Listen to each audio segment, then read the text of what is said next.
hablado acerca de los estudios descriptivos, ¿no? De los estudios descriptivos y el otro brazo era los estudios analíticos. Dentro de los estudios analíticos teníamos los estudios observacionales y los experimentales. Aquí tenemos nuestro gráfico en el cual se muestran los diseños, ¿no? Habíamos visto ya la vez pasada, hemos trabajado todo el lado izquierdo, que eran los descriptivos, tanto para individuos, que era el estudio de caso o de casos, y los ecológicos. Y luego tenemos en el otro brazo los analíticos, que podían ser observacionales y experimentales. Los observacionales podían ser sin grupo de control y con grupo de control. Entonces, el día de hoy vamos a trabajar estos de acá, los que no tienen grupo de control. Fíjense que la evidencia va de menos a más. Los que tienen una mayor evidencia científica son los experimentales, porque inclusive habíamos hablado de que en ellos podía establecerse una asociación causal, ¿no? A diferencia de los otros en los cuales no vamos a poder establecer asociaciones porque son netamente descriptivos. Entonces, estamos aquí en el brazo de los analíticos. ¿Qué características tienen estos estudios analíticos? Van a describir asociaciones o demostrar asociaciones. Por eso de ahí su nombre, analíticos. Estos analíticos pueden ser a su vez observacionales y experimentales. Aquí los tenemos, observacionales y experimentales. ¿Qué características tienen estos estudios observacionales? También son conocidos como no experimentales. Y estos se desarrollan debido a que no siempre se van a poder experimentar con las personas. Entonces, estas limitaciones éticas son las que hacen que se trabajen con ese tipo de estudios. Y lo mismo también los costos, porque los estudios experimentales tienen un costo más alto.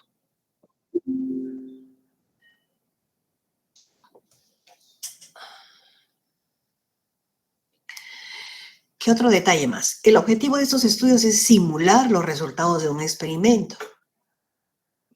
Porque en este tipo de estudios el investigador no controla la exposición. La validez de este estudio va a depender mucho de cómo se seleccionen los sujetos. Si uno quiere hacer una inferencia o una generalización, tendrá que ser pues una muestra representativa. Caso contrario, no vamos a poder hacer este tipo de valoración.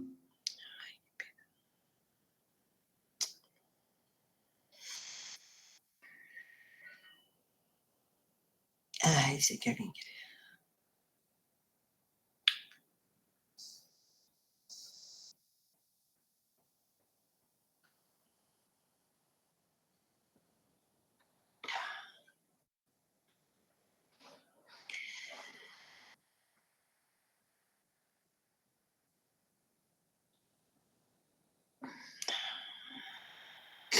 Bueno, ¿qué más? ¿Qué trata de establecer este tipo de observaciones? En la observación que se haga en este tipo de estudios siempre se va a tratar de establecer algún nivel de asociación entre un determinado hecho o evento y un factor, o lo que llamamos factor y el otro es efecto o resultado, ¿no? Entonces, esto es muy importante, que la observación siempre va a tratar de establecer algún nivel de asociación. Por eso son estudios analíticos.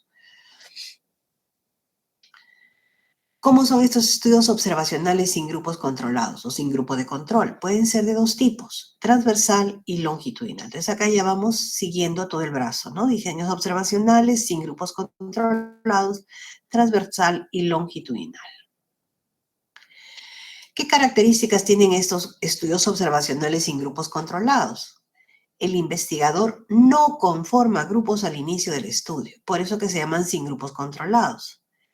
Pero en la realización del análisis, cuando ya voy a procesar toda la información que he recibido, ahí sí se establecen grupos de acuerdo con la exposición o efecto según lo que se plantee en el estudio.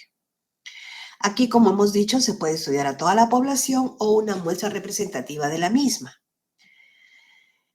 ¿Cómo es esto? En la población se estudia la presencia de factores o efectos para encontrar las posibles asociaciones estadísticas, sobre todo asociaciones estadísticas significativas y que puedan confirmarse en otros estudios. Si yo encuentro acá una asociación estadística significativa, puedo después hacer un estudio ya sea con grupo controlado, llámese cohortes o caso control, o de repente, si es muy importante, también puedo hacer uno de experimentación. pero en estos primeros estudios me va a lanzar cuáles pueden tener una asociación importante. Son útiles por eso para una primera aproximación. También se pueden usar fuentes indirectas para obtener datos. Estas fuentes indirectas pueden ser las historias clínicas, los registros de emergencia, es decir, una fuente secundaria. En estos estudios tenemos que tener en cuenta mucho la formulación de la hipótesis, porque a veces en la descripción se omite la descripción de factores importantes por estar describiendo otros detalles más. Por eso que hay que tener en cuenta siempre la hipótesis para que sea la guía de los aspectos que tenemos que describir. ¿Cómo es el estudio transversal?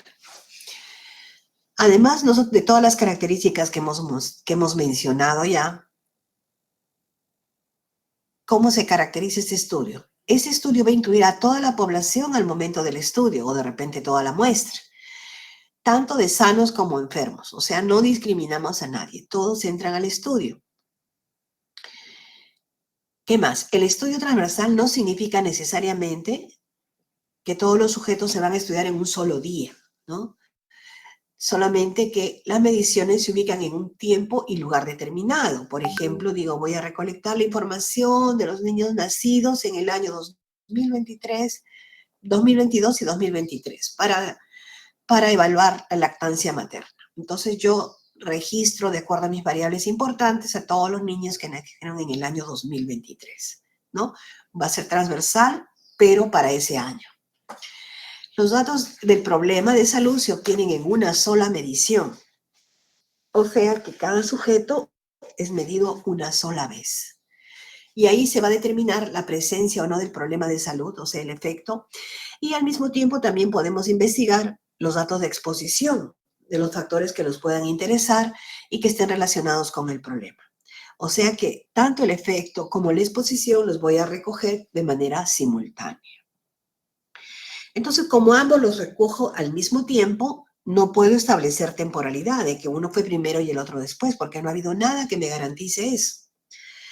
Entonces, tampoco no hay un significado etiológico de que esto fue primero y lo otro fue después. Como no hay temporalidad, no se puede establecer ninguna de las dos cosas. Los casos que se encuentran en este estudio son lo que se llaman casos prevalentes. ¿Qué característica tiene un caso prevalente?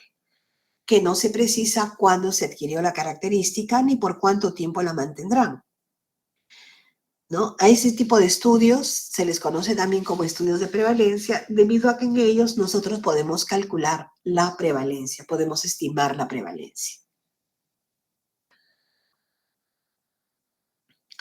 Esto ya me está guiando de la mano. Si tengo prevalencia y no voy a tener incidencia, de hecho no voy a poder medir un riesgo relativo, ¿no? Eso va adelantándonos un poco, ¿no? Si no va a haber incidencia, entonces no voy a poder calcular el riesgo relativo.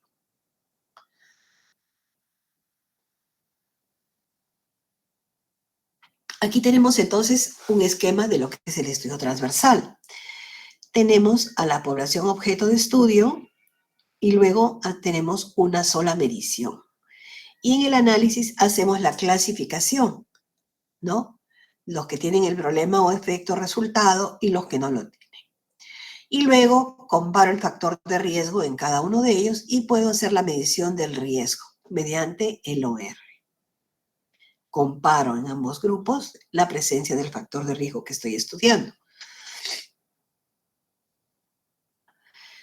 ¿Cómo es la recolección de información en los estudios transversales? Fíjense ustedes, acá tenemos un tiempo T, un eje vertical, tenemos la población y el número de casos para ese momento, ¿no? Entonces, el estudio transversal es un eje vertical. ¿Cómo se hace la recolección en los estudios transversales? Aquí tenemos una ficha al costado, ¿no? Dice, lo que se observa es parte de una ficha de recolección de información elaborada para un estudio de papilomavirus. Una parte, no es todo. ¿Cómo podemos observar? Esta ficha acompaña a una toma de muestra y se está preguntando por factores de riesgo que podrían estar asociados al problema de salud de manera simultánea. Por ejemplo, aquí tenemos los datos de filiación, tenemos datos sobre la menstruación, sobre el uso de anticonceptivos, sobre la paridad, sobre las parejas sexuales, Entonces, aquí tenemos información que podríamos nosotros relacionar con el problema de papilomavirus. Entonces, fíjense, de esta forma, al procesar la muestra se tiene el resultado y con información recolectada se investigan los factores de riesgo. Queda claro que previamente ya se ha explicado a la paciente sobre el estudio y que ha dado la autorización para la toma de muestra. Entonces, fíjense ustedes, aquí lo único que se hace es la medición, que sería la muestra que se va a estudiar, y todo esto es mediante una encuesta. Aquí no hay ninguna manipulación de variables ni ninguna conformación de grupo, porque todos entran al estudio. ¿En qué formato puede estudiar, recolectar la información en los estudios transversales? En encuestas, tanto autoadministradas como, por ejemplo, esta es una encuesta digital, en una encuesta mediante un encuestador, haciendo mediciones, en historias clínicas, en fichas de registro. Entonces, todo eso son formas para recolectar, algunos ejemplos para recolectar información en estudios transversales. Como todo diseño tiene cosas buenas y cosas no tan buenas. ¿Qué ventajas tiene? Es un estudio rápido, no es muy costoso. Aquí se pueden generar hipótesis asociativas. Además, permite estimar la prevalencia en la población que se estudia, si es que los sujetos de estudio han sido seleccionados adecuadamente.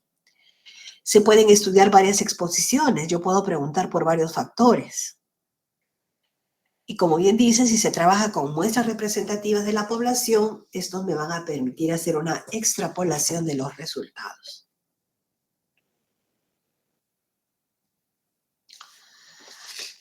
¿Qué desventajas tiene?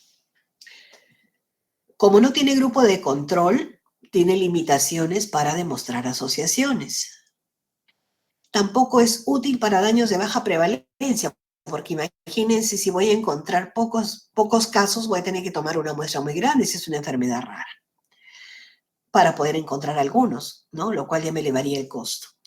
No se puede establecer la temporalidad y también hay problemas para definir y medir la exposición. ¿Cómo así?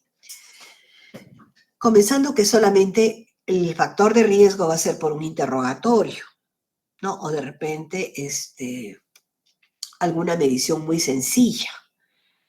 Pero, por ejemplo, en este interrogatorio puede haber un sesgo de memoria, porque si preguntan por factores que son muy anteriores a la edad que tiene la persona de repente no va a recordar. Pónganse en mi caso, si a mí me comienzan a preguntar cosas sobre lactancia materna, definitivamente yo ya no me voy a acordar nada de eso, porque hace muchos años que lo he hecho y ahora, pues imagínense, la memoria uno no recuerda y puedo decir, negar alguna cosa habiendo sido cierta. Entonces, uno tiene que tener en cuenta esas cosas y por eso que dice que hay problemas para definir y medir las exposiciones, porque todo es por interrogatorio, ¿no? Y el sesgo de memoria es importante, o si uno pregunta por cosas que son muy sensibles, la persona simplemente las va a negar. ¿Qué mediciones puedo hacer en un estudio transversal?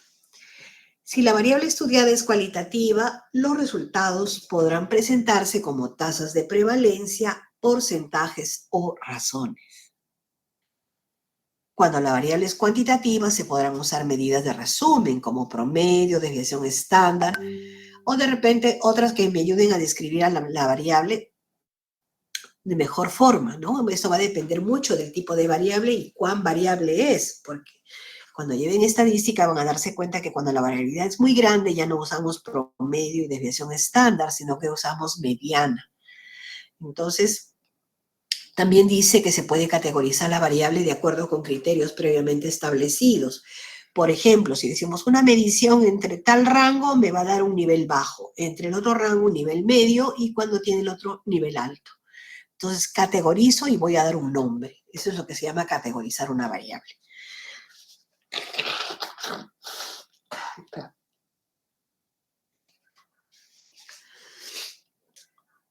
Después dice que se pueden examinar o comparar variables de interés en subgrupos de sujetos y comparar si es que hay variaciones en las mediciones de uno u otro grupo. También podemos hacer mediciones para ver si difieren de un valor estándar de una población o con otra población. Entonces, esto nos permite hacer muchas comparaciones entre grupos, en un mismo grupo, en diferentes momentos, o por ejemplo, en años o periodos distintos, ¿no? Este tipo de estudio permite encontrar asociaciones estadísticas y generar hipótesis causales, ¿no? Porque hemos dicho que todo el análisis es de tipo estadístico. Las asociaciones son estadísticas, no hay una asociación causal. ¿Cómo estimamos el riesgo? Hemos dicho que hay un eje transversal, ¿no? Para el estudio transversal y un eje longitudinal para el otro tipo de estudio. En el transversal no vamos a tener incidencia. Entonces, por lo tanto, no podemos calcular el riesgo relativo. Y la medición la vamos a hacer mediante el OR, que es un estimador indirecto del riesgo relativo. ¿Ya? Entonces, es importante que tengamos eso en cuenta. Ya sabemos cómo calculamos el OR y, por favor, las tablas tienen que ser construidas de esta forma. En esta parte de las columnas, enfermedad, efecto o resultado, porque ustedes en el examen han calculado riesgo relativo, OR, pero las tablas las han puesto al revés y cuando, bueno, en el OR no cambia mucho, pero cuando es para calcular incidencia, no les ha salido así de sencillo. Entonces, yo he calculado riesgo relativo, pero lo he calculado mal porque hizo mal la tabla. Entonces, para ambas cosas, mejor tengan un recuerdo fotográfico de que es de esta manera. Enfermedad, efecto o resultado van en las columnas y la exposición van en las filas. Este tipo de tabla es válido tanto para el OR como para el RR, por eso es que les insisto tanto en que deben recordar este formato. Aquí tenemos entonces, si estos son los resultados de un estudio, tenemos aquí que el OR es igual A por D sobre B por C. Esto nos da un OR de 13. 13 es un valor bastante elevado, ¿no? Aquí tenemos en los artículos cómo se utilizan los estudios transversales, ¿no? Prevalencia y factores de riesgo de la osteoartritis. Prevalencia de la diabetes mellitus tipo 2 y sus factores de riesgo en individuos adultos de la ciudad de Cuenca, Ecuador. Aquí básicamente es para que ustedes vean cómo en el estudio transversal se aplica el OR, ¿no? Ahí tenemos el OR.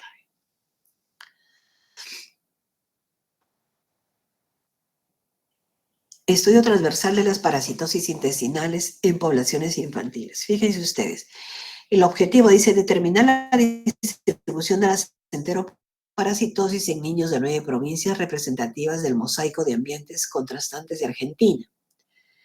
¿Qué tipo de estudio se hizo? Estudio descriptivo, observacional y transversal en niños preescolares de 5 años o menos y escolares de 6 a 14, ¿no? Se procesaron muestras seriadas fecales y descobillado anal mediante técnicas de concentración. Los resultados se analizaron por sexo, intervalo de edad y provincia. Se calcularon las frecuencias de parasitosis, tanto monoparasitosis como parasitosis múltiple. Entonces, fíjense, son estudios sencillos en los cuales se han hecho pues las mediciones por los grupos, por las regiones, para describir y ver quizás algunos factores asociados. Aquí tenemos en contraposición el otro estudio, que es el estudio longitudinal. El estudio longitudinal se inicia estableciendo una situación basal. ¿Para qué establezco esta situación basal? Para que los sujetos de estudio no tengan el efecto que se quiere estudiar, o sea, hago una limpieza. Todos los que tienen el efecto que quiero estudiar no entran a mi estudio. Solamente entran los que no tienen el efecto que voy a estudiar. A partir de esta situación basal se registran cambios, es todo lo que ocurre en el seguimiento. Y esto implica observaciones repetidas de las mismas variables durante periodos de tiempos cortos o largos, de acuerdo a lo que yo determine en mi estudio. Y luego al final hago la evaluación de los resultados.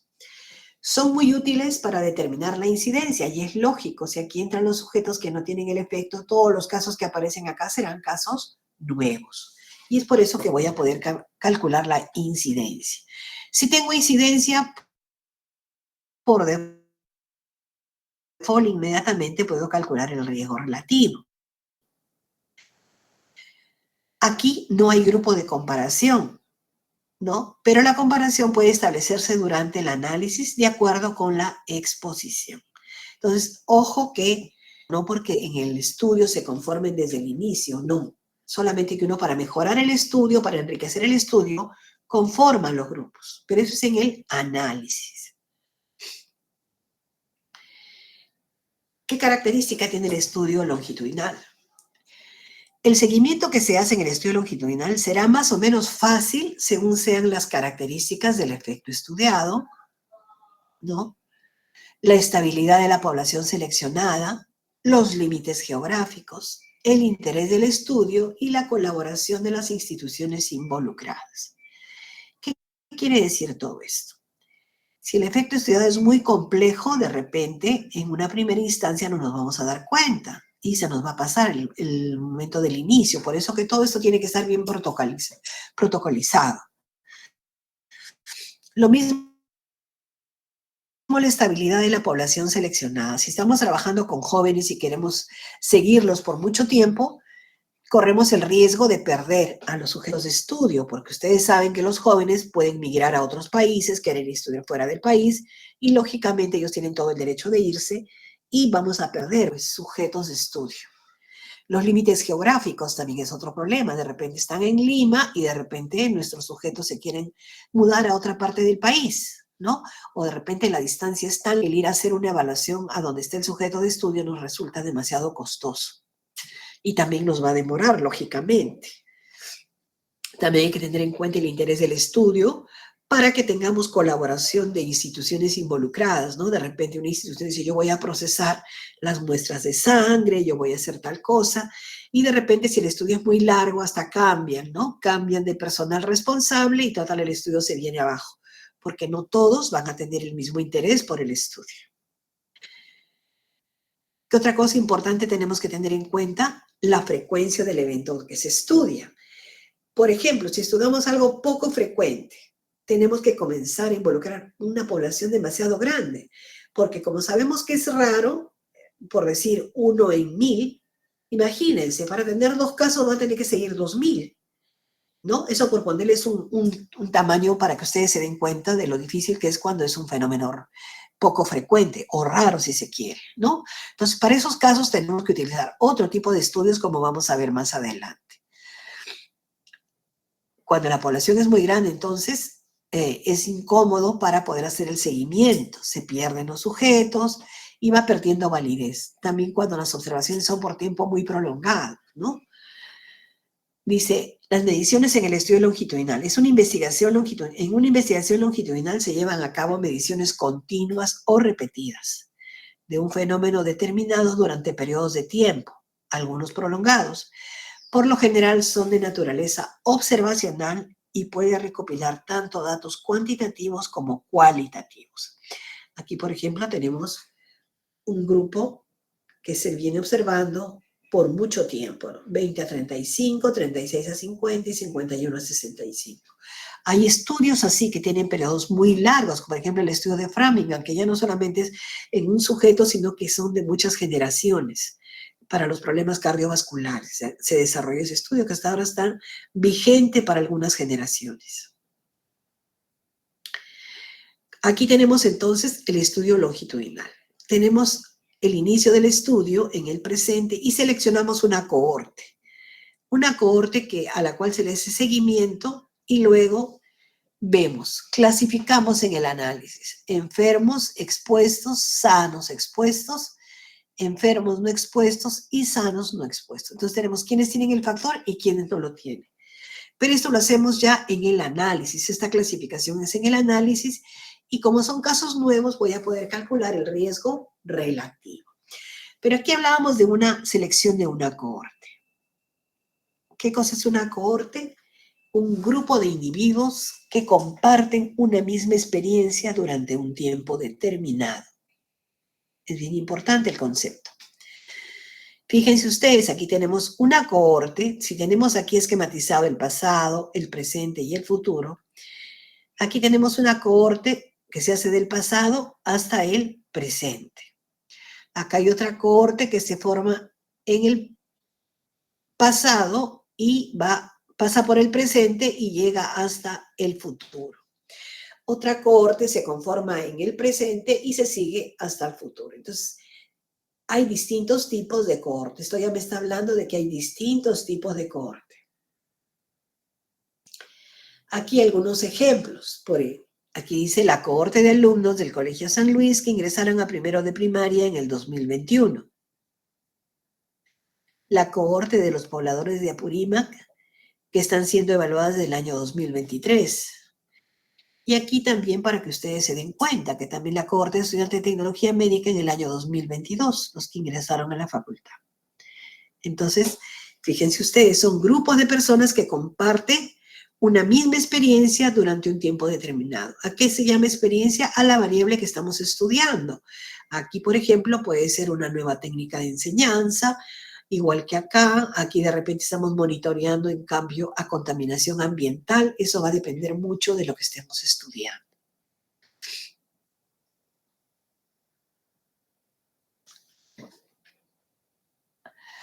¿Cómo se hace la estimación del riesgo en un estudio longitudinal?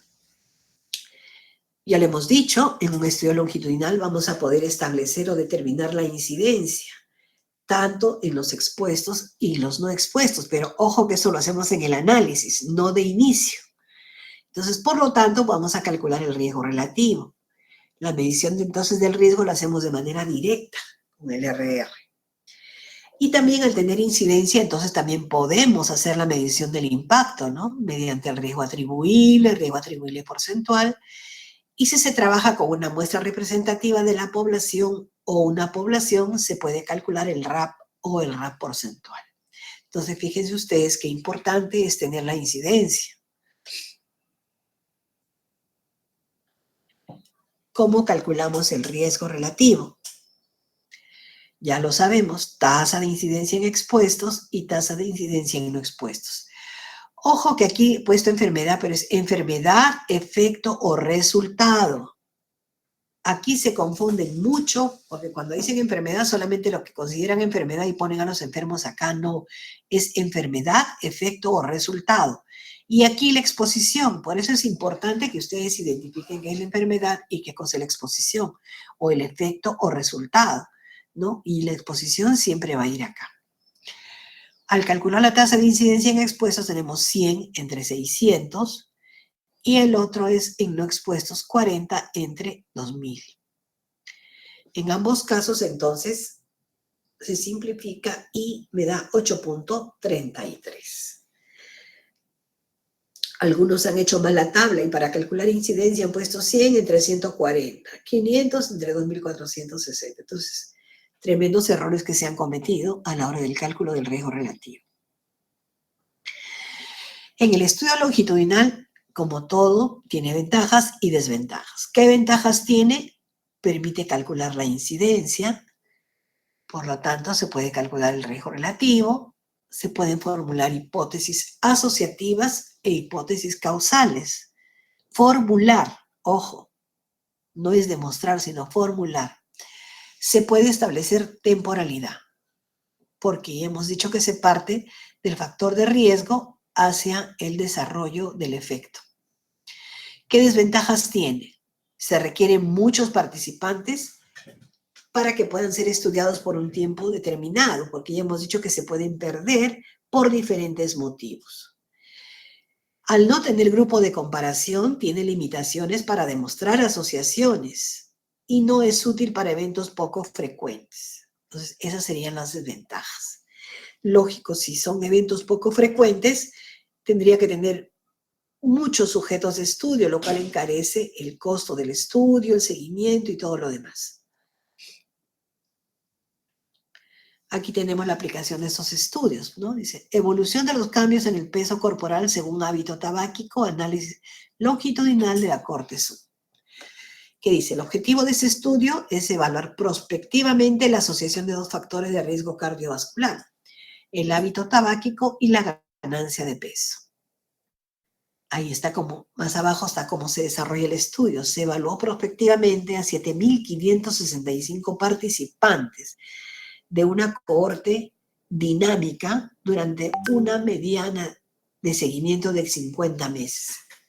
el peso y la actividad física declarados fueron validados previamente. Como referencia se usó a los nunca fumadores y se calcularon diferencias ajustadas de ganancia media de peso para diferentes exposiciones al tabaco. Entonces, fíjense ustedes aquí cómo se utiliza el estudio longitudinal. Cambios en la masa ósea en una población infantil con diabetes mellitus tipo 1, estudio longitudinal.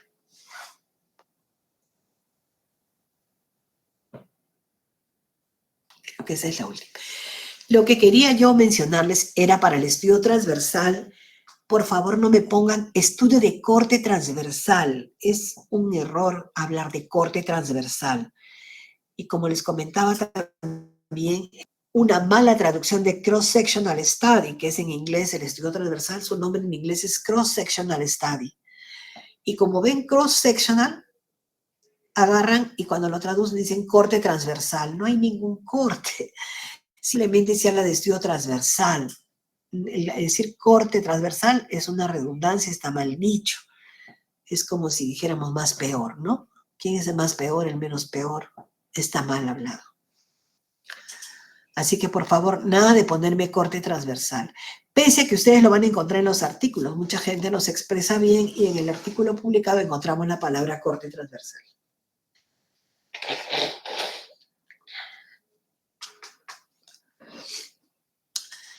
Bueno, como en el otro grupo también que hice la teoría el día de ayer, bueno, hasta acá es la última lámina de esta clase. ¿Alguna pregunta?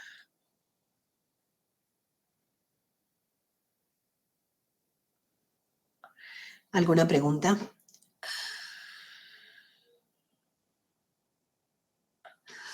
Ok.